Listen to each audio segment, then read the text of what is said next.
Now I come to the next subject. What's the subject of Quran?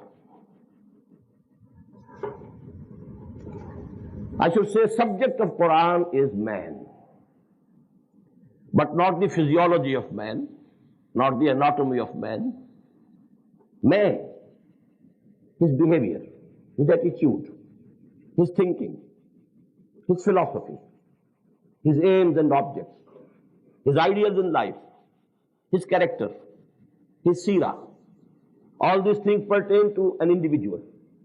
Then the social values of human society, the just social order, political as well as economic. This is actually the subject of Quran, and this we can call Hudan and Al-Huda.